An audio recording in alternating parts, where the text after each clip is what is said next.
Նայում ուրեմն նորանշանակ դեսպան, նախկինում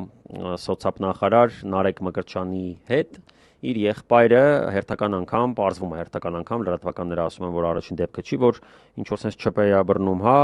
ուրեմն իր մեքենայում մեքենայից դուրս է գալիս ինչ որ մեկը եւ արագ երբ բարեկները կանգնացնում են, հա, ձեռքից գցում է ինչ որ բաներ, որը հետագան պարզվում է թմրամիջոցներ եւ զենք։ Ուրեմն նայեք, զենք, թմրամիջոց ու խմբի կազմ։ Ինչ են անում սրան, տնային կալանք։ Տնային կալանք, աղբեր ջան, մեզ ուրեմն խոսքի համար կալանք, սրբազաններին խոսքի համար կալանք, Սամվել Կարապետյանին ուրեմն բանի մեր ձևով մասնակցելու ենք արտահայտության համար կալանք,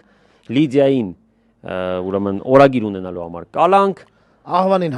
Աղվանին հարց տալու համար կալանք, ինչ որ մեկին գենդեր ծխերի համար կալանք, իսկ Նարեկ Մկրտչյանի եղբորը զենք եւ թմրամիջոց ունենալու համար խմբի կազմում տնային կալանք։